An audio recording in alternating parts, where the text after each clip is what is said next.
और मैं पिता से विनती करूंगा।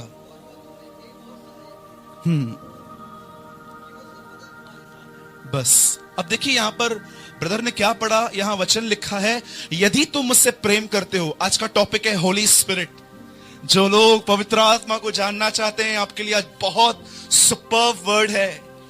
यीशु मसीह ने कहा, यदि तुम मुझसे प्रेम करते हो तो तुम मेरी आज्ञा को मानोगे। मैं पिता से प्रार्थना करूंगा कि वो तुम्हें पवित्र आत्मा दे। अब सब यहां ध्यान दीजिए, मैं आपको आज थोड़ी पिक्चर बताता हूं कि यीशु मसीह कैसे आए और इन्होंने ये वचन कब कहा, किस सिचुएशन में कहा। आप जानते होंगे प्रभु यीशु मसीह का जन्म एक कुंवारी स्त्री के द्वारा हुआ जिसका नाम था मरियम। बाइबल कहती है जब प्रभु यीशु मसीह का जन्म हुआ तब उस जन्म के बाद सिर्फ एक ही बार जब वो 12 साल का था तब वो मंदिर में प्रकट हुआ। और मंदिर में आने के बाद वो वहां के बाइबल टीचर्स के साथ बैठ के वचन की डिस्कशन कर रहा था। पर उसके बाद प्रभु यीशु मसीह सीधा 30 साल में दिखाई दिए। और 30 साल के बाद बाइबल कहती है उन्होंने यूहन्ना बपतिस्मा दाता के हाथ से बपतिस्मा लिया। बपतिस्मा लेने के बाद बाइबल कहती है उनको पवित्र आत्मा ऊपर आया उनके, और पवित्र आत्मा ऊपर आने के बाद बाइबल कहती है उसी पवित्र आत्मा ने उनको लीड किया कि जंगल में जा, शैतान तेरी कुछ परीक्षाएं लेगा। और परीक्षा में से आप जानते हो लूका में एक बहुत सुंदर बात लिखी है, Jesus led by the spirit. यीशु मसीह आत्मा की अगुवाई से जंगल में गया। और जानते हो लूका के लास्ट में क्या लिखा है जब वो वहां से निकला, लिखा है ही फिल्ड विथ होली स्पिरिट। पवित्र आत्मा से भरने के लिए जंगलों में से होकर जाना पड़ेगा मेरे भाई। खाली दुआएं, खाली प्रार्थना नहीं, कुछ कुछ अनुभव तुम्हें परमेश्वर देगा। और उसके बाद जानते हो जब उसकी परीक्षा पूरी हुई, बाइबल कहती वो एक पहाड़ पे गया। अब ध्यान दीजिए मैं क्या बोल रहा हूं। उस पहाड़ पे खड़े होके उसने कुछ बातें कही। इन बातों को सुनिए अभी।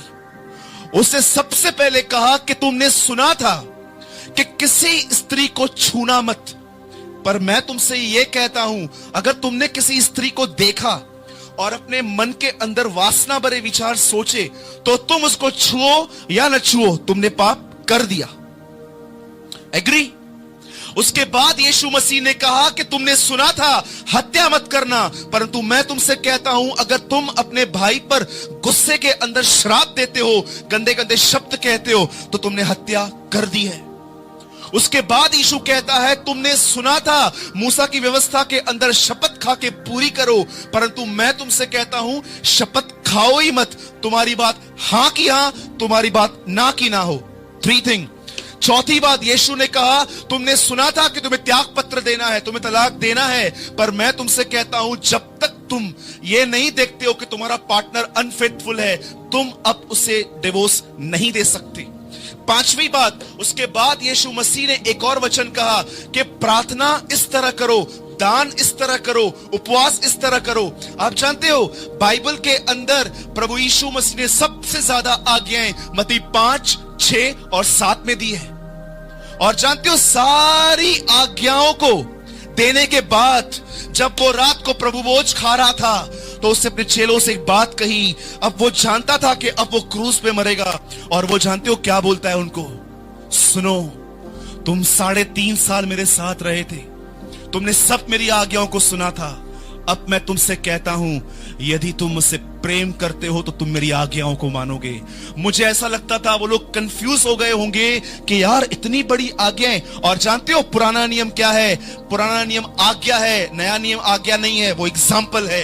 ये पुराने नियम में मूसा ने कहा अपने पड़ोसी से अपने समान प्रेम करो, लेकिन यीशु मसीह ने नए नियम में कहा जैसे मैंने तुमसे प्रेम किया है वैसा तुम प्रेम करो। He is example.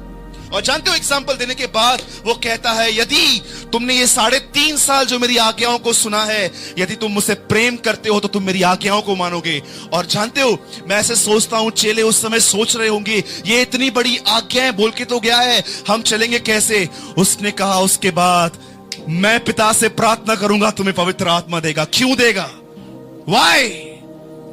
जो तुमने मुझसे सुना है परमेश्वर तुम्हें पवित्र आत्मा देगा उस पर चलने के लिए।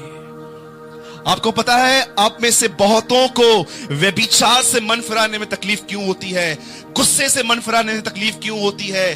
बहुत बार आज भी मसीह लोग झूठ बोलते हैं, बहुत सारे लोग आज भी झूठ बोल के पैसा कमाते हैं. You know what is the reason? They are empty. They are not filled with the Holy Spirit. Bible कहती है पवित्र आत्मा आएगा और वो तुम्हें आज्ञाओं को मानना सिखाएगा.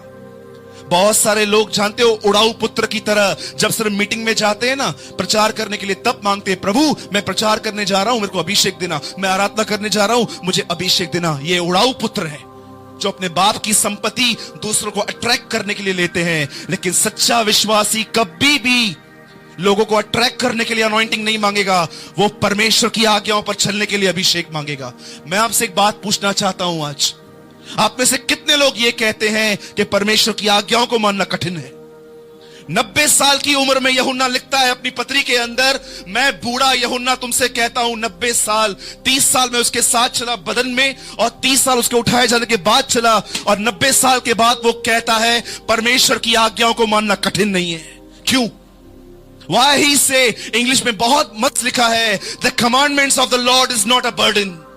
प्रभु की आज्ञा मानना बोझ नहीं है. यीशु ने कहा जो जुआ मैं तुम्हें दूंगा वो हल्का है, वो भारी नहीं है. आज विश्वासियों को क्यों लगता है नहीं इतनी बड़ी आज्ञा है, माफ कैसे करूं, क्षमा कैसे करूं, इतना कुछ मेरे साथ उसने किया है. Simple, you are not filled with the Holy Spirit. तुम पवित्र आत्मा से भरे हुए नहीं हो, क्योंकि तुम एक सुस्त आदमी हो. तुम्हें सारा दिन सेल्फी निकालने के लिए टाइम है, लेकिन परमेश्वर के साथ बैठने के लिए टाइम नहीं है. You are not filled with the Holy Spirit. आप जानते हो क्यों आप में से बहुत सारे लोग आज भी ह्यूमन लव पे डिपेंड हैं? उसके बाद यीशु मसीह कहता है जब पवित्र आत्मा में तुम्हें मिलेगा, जानते हो तुम्हारे अंदर से पहली चीज क्या निकलेगी? तुम्हारे अंदर से अनाथपन निकल जाएगा. ऑर्फिन्स. बहुत लोग बोलते हैं मुझसे मुझे प्यार नहीं मिलता है. जानते हो बहुत लोग अनाथ आश्रम जाते हैं, बहुत लोग अनाथ आश्रम जाते हैं. उन बेचारों को खाना मिलता है, पानी मिलता है. क्या उनको अपनी मदर की किस मिलती है? क्या उनको अपने बाप का हक मिलता है? आप उनसे पूछिए बेटा तू कैसा है, वो रो पड़ेंगे, बोलेंगे हाँ हमको खाना मिलता है, पापा नहीं है, मम्मी नहीं है हमारे पास. आप जानते हो यीशु ने क्या कहा? जब पवित्र आत्मा आएगा तो तुम्हें लेपालकन, इस इंग्लिश में लिखा है एडॉप्ट, तुम्हें उठाएगा. तुम्हारे अंदर से वो जो अनाथपन का नेचर है, मेरा कोई नहीं है, मुझे कोई प्यार नहीं करता, बाइबल कहती है वो निकाल देगा. तुम जान लोगे कि तुम अकेले नहीं हो, तुम्हारा एक स्वर्गीय पिता है जो तुमसे प्रेम करता है. मैं आपसे पूछता हूं आप में से कितने लोग आज भी इनसिक्योर हैं? पापा का प्यार नहीं है, मम्मी का प्यार नहीं मिलता, ये नहीं मिलता, वो नहीं मिलता. आज भी आप में से बहुत सारे लोग अपने आप को अनाथ जानते हैं. क्यों समझते हैं? Because you don't know your heavenly father. आप अपने स्वर्गीय पिता को नहीं जानते हैं. आप जानते हो यीशु मसीह क्या कहता है एक जगह पे? उसी ने मुझे भेजा है मैं तुम्हारे लिए मरूं. वह परमेश्वर का प्रेम था जो उसने क्रूस पे दिखाया. ऑनेस्टली टेल मी,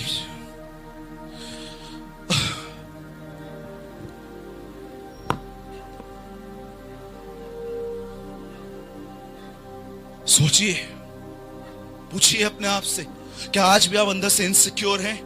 मुझे वो प्यार नहीं करता, ये प्यार नहीं करता. क्यों? तुम अनाथ हो क्या? तुम्हारा परमेश्वर नहीं है तुम्हारे पास?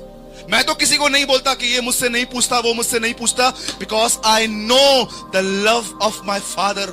मुझे पता है कि यीशु मसीह जब पृथ्वी पे था तो उसने सिर्फ न अपना जीवन नहीं परंतु अपना सब कुछ मेरे लिए दे दिया. एवरीथिंग.